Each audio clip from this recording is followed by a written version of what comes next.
Hey, everybody. Welcome to the Starting a Counseling Practice podcast with Zinni Me, Miranda here with Rachel Ingalls. And I could not be more delighted to have this conversation where we're going to be really digging into what is that, what happens between the place of, I really want to be a therapist and help people in private practice and live a life that I love. And how do we get from that vision of I want to do this to the reality of that being your daily life?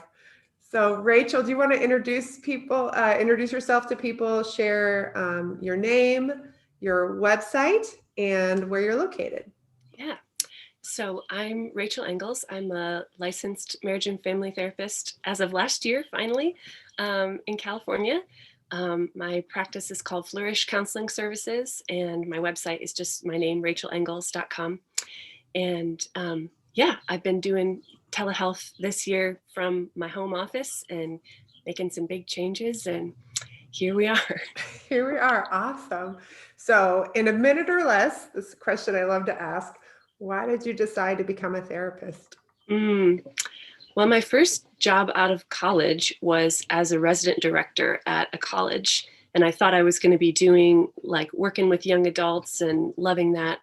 But the administrative parts of the job were, it was the majority of the job, and it wasn't in service to people.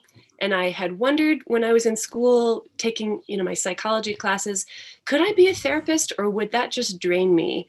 It feels like such heavy work, and can I really do that? But it was surprising working and living in a dorm and being around students all the time. The days that were most life-giving to me were when somebody came to me in crisis and needed actual help. And I felt like I could meet them in their life and offer something of value. So that to me was confirmation, no, actually getting in there with people into the hard stuff is energizing, and I could do this all day long. So I left that job and started grad school for counseling, and it's been the road since then. Oh my goodness. So what year did you start grad school? That would have been 2011.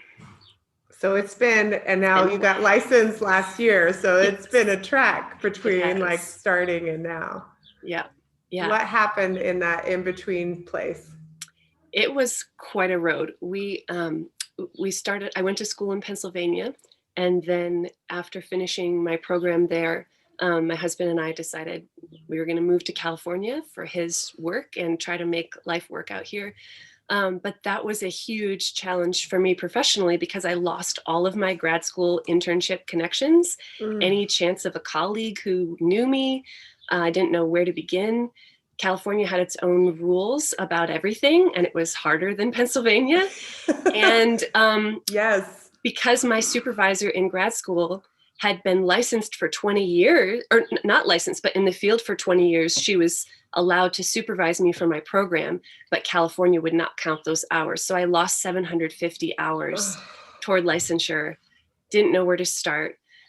So it was a haul. I got a full-time job at in a school of psychology as an administrative assistant, and thought, okay, well, people here know the psychological world. I'll do something I kind of enjoy, and make those connections. And it took a year before I found an internship site through a friend that I made at work.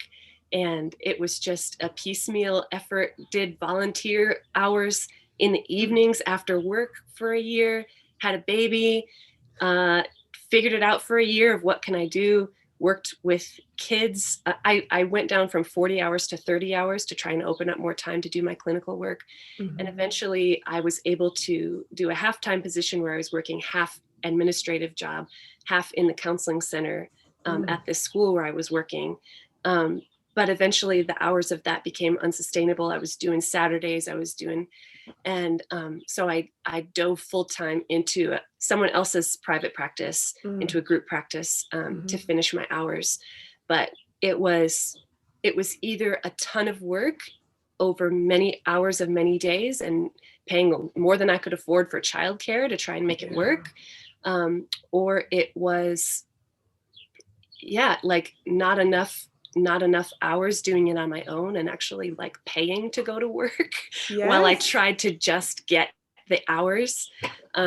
So that whole process took about 8 years from start to finish. And then pandemic hits and I'm taking my exam wearing a mask and it was just the most grueling possible way. Well, and I think that also means that you were in that space where the time that you submitted your hours in California and the time for response was pretty long. I'm going to make the assumption. Yeah, it was about 5 months. Yeah. So, wow, this is when you know you really want to be a therapist. Right? When you just keep jumping through hoops for 8 years. Yes. Going through that. I think that you're so right about that I had this awareness, even though it was so hard, and I would never wish this process on my children or my, my worst enemy. But I had this awareness as I was trying to make it work. And as I was working in this office job, not seeing clients, it felt like if I can't do this thing, I will explode. It just, it felt so real that this is what I needed to do.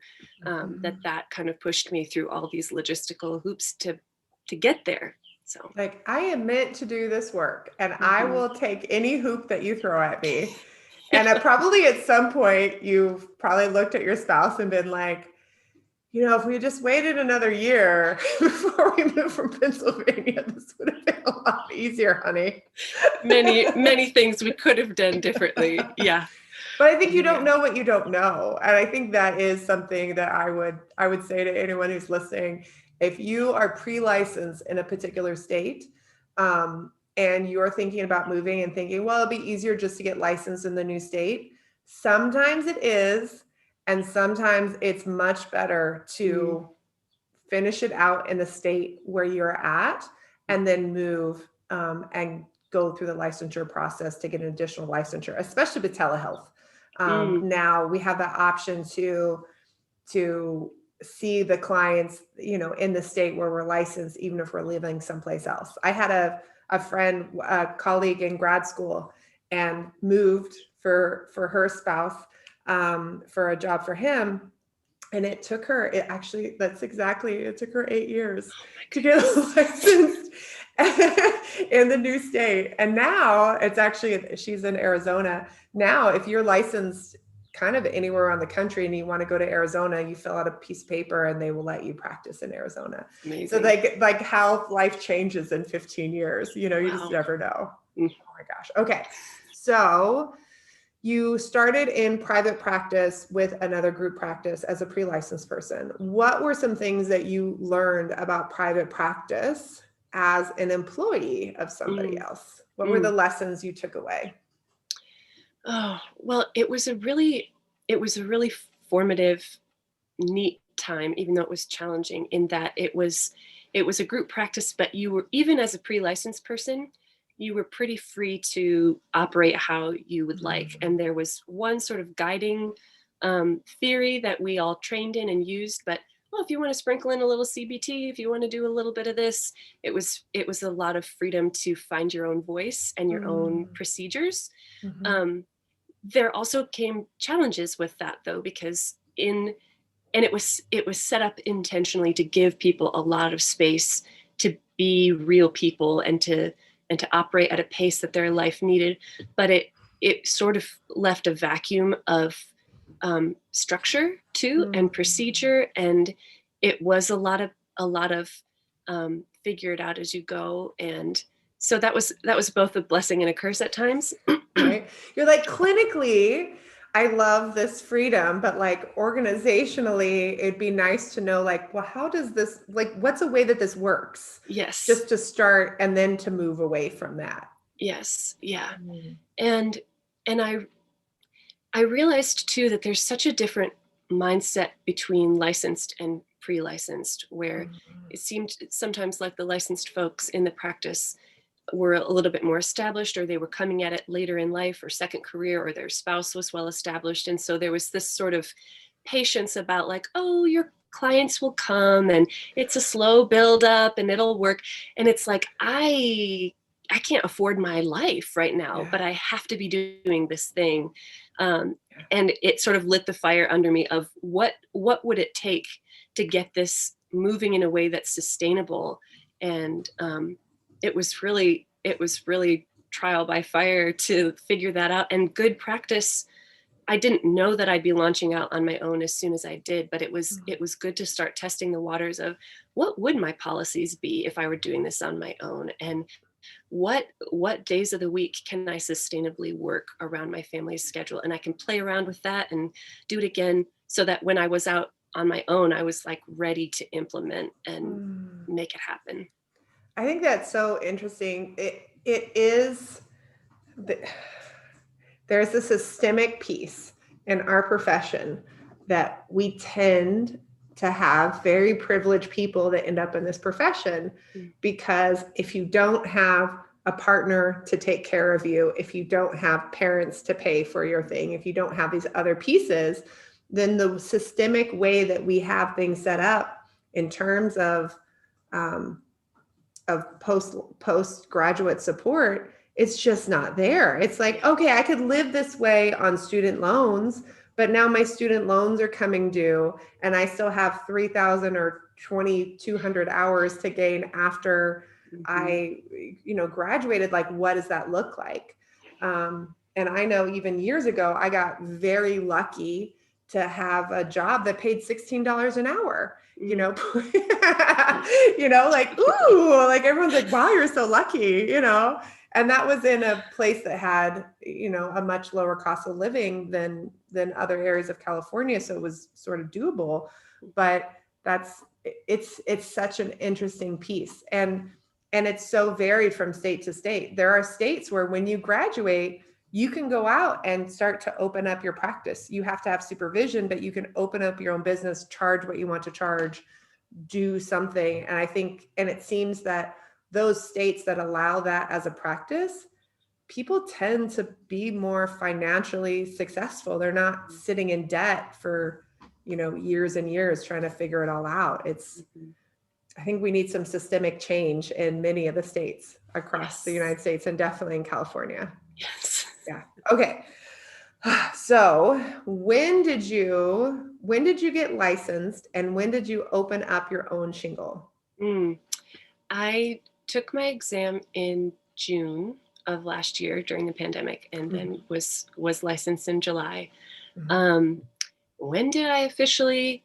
I kept with it at the group practice where I was for several more months, and I intended to stay there long term.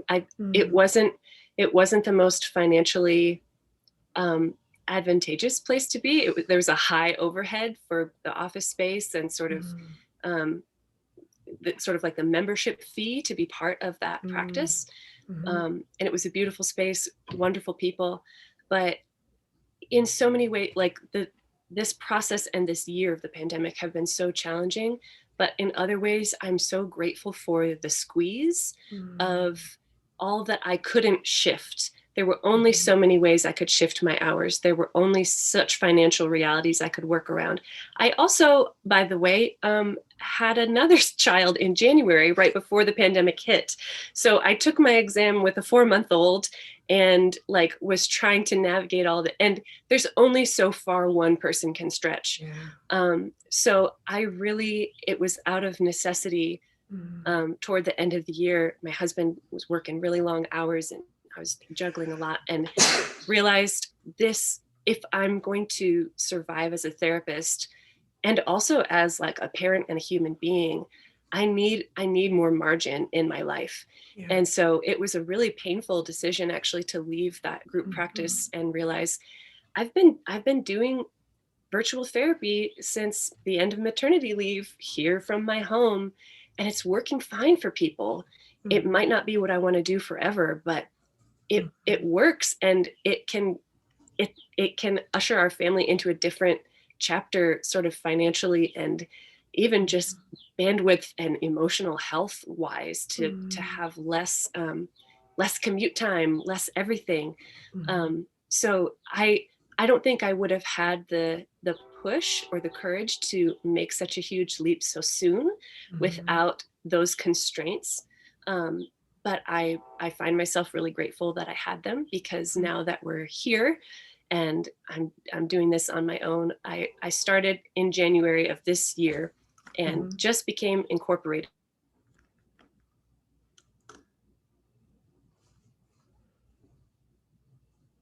Just finally taking the pace that it should have all Rachel? along. I have my kids in a daycare right down the street.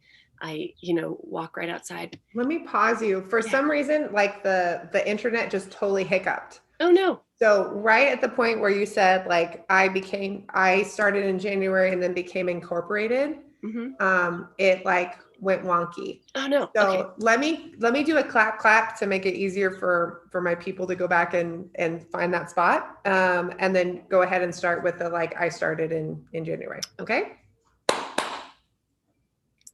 So I started on my own in January and then became officially incorporated in May. So it's been a process of just getting everything set up, and a lot of work with that. But also it's finally like life is finally taking on the breathing room that I've needed all along. And just it's been a process of almost like deprogramming from the pre-licensed mindset of I'm here to just make it work and I will scrape by and I'll work as hard as I need to. And now it's like, okay, I can take my foot off the gas pedal and now actually decide what makes sense for my life. What can my family sustain? What do our finances need? How can I like do this in a way that I still have some joy in my life to have the energy to keep going? And it feels like such a different existence from. That is so powerful. That place of like, we spend our time as therapists sitting down with clients to say like, what do you really want out of life? And what needs to happen for you to get there? And then, sometimes as therapists, we're the ones sitting there like, we're like, my life is in shambles. Don't look behind the curtain. Like there's nothing to see here. And yet our clients can see it and feel it when we are not in alignment. And so I think there is something, it's not that we need to be perfect, but we do need to be kind of living in,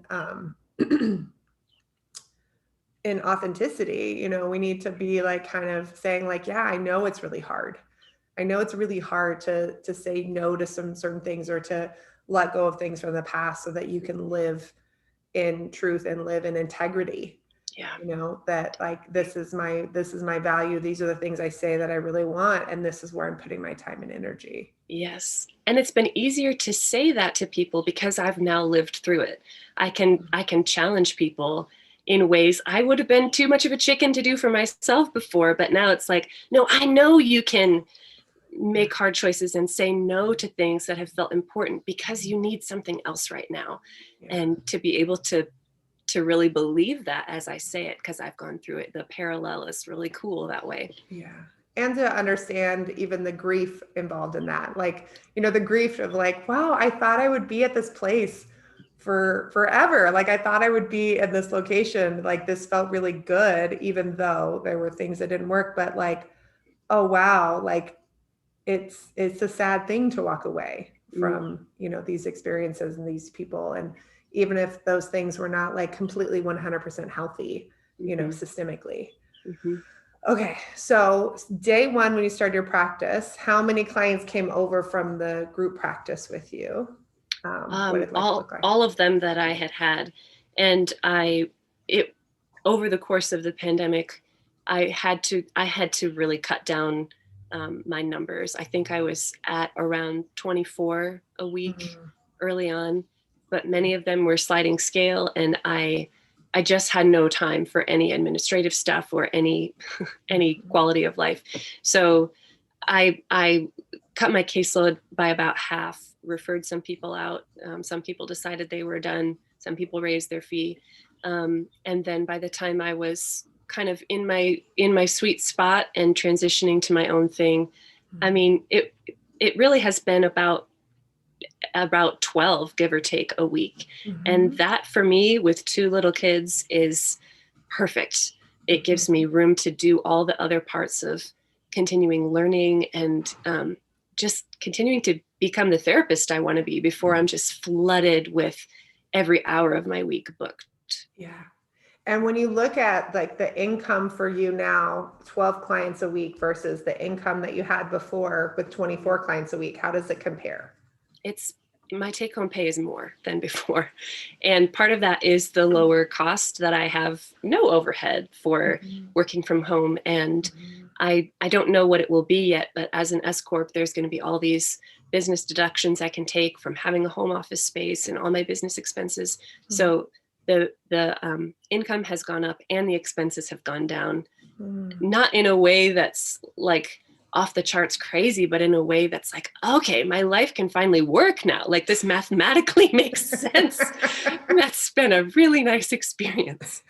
I think it's such an interesting thing of like the math of it all. And I know like we do this a lot in boot camp where people will go in and do the Excel spreadsheet and start putting in the numbers of like, these are my expenses. This is what I'm looking at. This is the amount of clients that I want to see.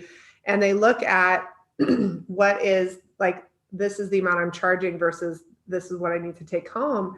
And it's so easy to feel like, oh my gosh, $100 is a lot. And then you start putting in the numbers and looking at expenses and taxes and all these other things. And you're like, oh, it's not a lot. Like, oh, wait, this is a different, like, oh, wait, it's not just that they're paying for that time that I'm sitting in front of them in the office.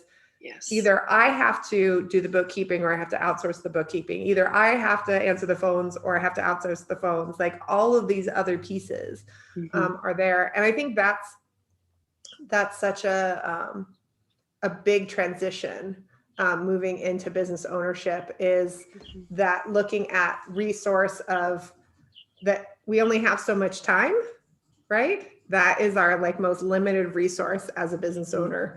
And so we're constantly going like, okay, does it make sense for me to do that? Or does it make sense to automate or outsource? And what's the cost of doing that? And looking at like that balancing act. Definitely. It's so much and fun. I'll say, as you're talking about the spreadsheet and all these other like outside the session expenses, the mindset of going through that in boot camp and like actually doing the math and seeing what else you need to account for to pay for the opportunity to go to conferences or to do a training here or there, all these things. It helped me actually write a template email to my clients when I was about to raise my fee with sort of this FAQ about why does therapy cost so much? And like, what does this fee pay for? And is it going to keep going up and blah, blah, blah.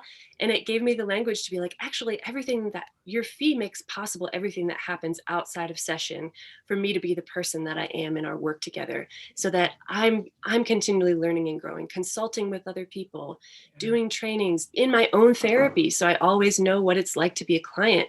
And it was a really cool experience. One of my favorite clients replied back to that of like, thank you for this. Like, it's so informative. And like, absolutely, your new fee is like more than worth it for all of this. It's just like when to own that confidence and to see people like ready to be on board has been so cool. I think that it's just when we don't know where our fee comes from, when it's made up, when we pulled it off of Psychology Today or somebody else, or we went like, oh, my supervisor charged this much, so I'll charge $20 less than them, right? It's just this weird made up number. When somebody goes like, wow, that's a lot, like our normal response is like, oh my God, it is. Like, is it too much? Like, what's going on? Versus if we understand the, like, this is the math and these are the pieces and this is what this prepares me for. I think I think there's a lot of people that are experiencing what you're experiencing, where they've been working for someone else. They've gone through this pandemic experience. They've been working from home. They've been doing telehealth. And they're like, you know what? I think I could do this on my own. Like, I think this could be like, this is totally doable. Like, I could do it. And I think a lot of those individuals who are doing that or in that experience, they don't understand this business aspect of it.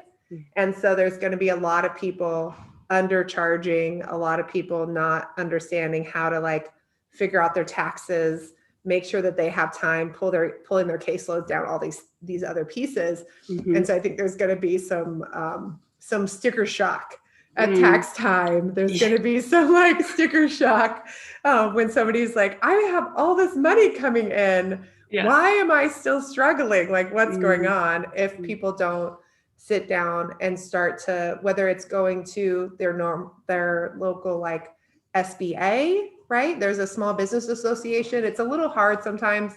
I've heard from other therapists because SBA doesn't necessarily understand what we do as therapists, but it can still be a starting point and like completely free resources, or whether it's going through and doing like free trainings like ours, like the How to Set Free training you can get at zinnyme.com, like something to go out and start figuring out who you are as a business owner so that you can show up on who you want to be as a therapist in the room, right? That business owner hat that we learn to put on is all in service of being able to give great outcomes to clients, you know?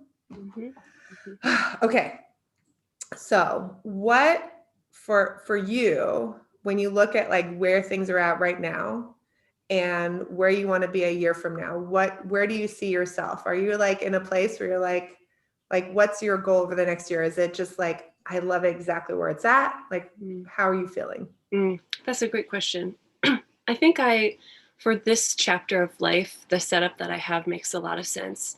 I always feel like if the gates flew open and I had no limits, like I would just get in there and go nuts. And but it's probably really good for me that I'm in this stage of, no, I have these little kids who need to operate around school hours, and I have to like play the long game for my whole career and not just dive into everything I find interesting right now. So for me, this is a really good season of discipline to just really hone my procedures and my habits in my own life and my like sense of balance, so that little by little, as I'm able to add more, do more specialties, take on more clients, do other types of things, or add other interest areas to my practice, then I will be ready to do that without everything crumbling. Like it really feels like, let's just solidify the infrastructure and like know that that's super solid and working well. But also like a year from now, I'm really excited that my life outside of being a therapist will be a lot different. I think the process of having to do these hard business things has had these ripple effects for just my normal life. And it's pushed me to take a more serious, calculated look at finances and like, okay, where do I want to be for retirement? Where do I want to be in terms of home ownership in California? Like, it's not just hypothetical anymore. It's like, okay, identifying where I want to get to and then seeing what needs to happen to work toward that. Like it has pre-licensure, it all felt completely out of reach, hypothetical, like, okay, someday. And now it's like, okay, this is someday, that we're like on the road to someday. And let's make sure that what's going on now is actually feeding into that future that we have wanted for our family and our kids. And so I'm excited to just be making the small steps to bring that all into reality.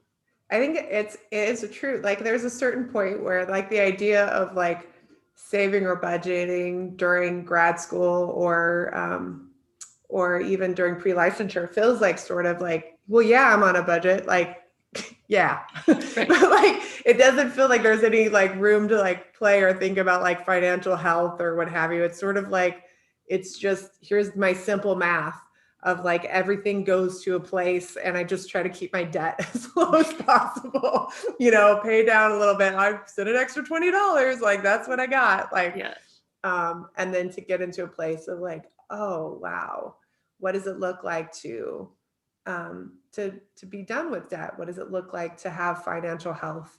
And to know that isn't too much to ask for as a therapist, to be fiscally healthy. Yeah. To be financially healthy, to not be saddled with a ton of debt, to have savings and backup, to have goals for home ownership or whatever your goals may be, that is absolutely acceptable. It's not too much to ask for. Yeah. And I think as therapists, like there's always this idea of like, oh, well, if someone wants to be like super wealthy or what have you, it's not, who cares? Like, yes, that's a perfectly appropriate goal for whatever people have, but also it is not too much to just want to be financially healthy. Yeah. Well, and again, that mindset shift, I think for so long, maybe for me personally, but I think also for therapists as a whole, it's like we find our value in how much we can give away. It's like, how much can I serve? How much can I pour out for other people? Like, that's what draws us to our field. But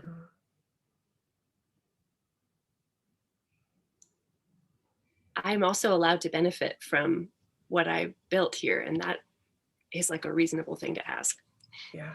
I always, the visual that always comes up for me with helpers and healers is this idea of like, we have this like pitcher, right? Of like lemonade, and we go and we pour it out for everybody.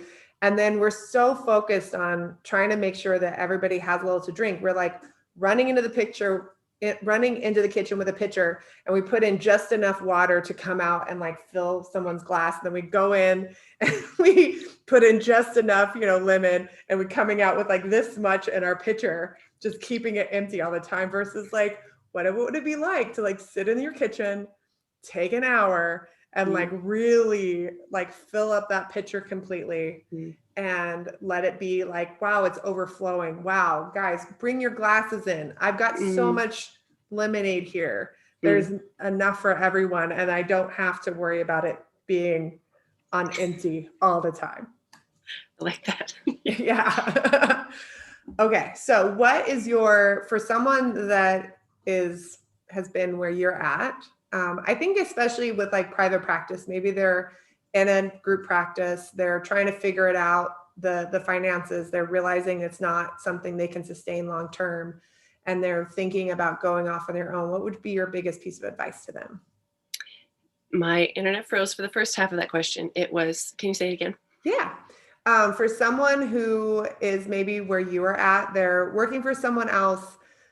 They're realizing it's not sustainable time-wise or financially, and they're thinking about starting out on their own.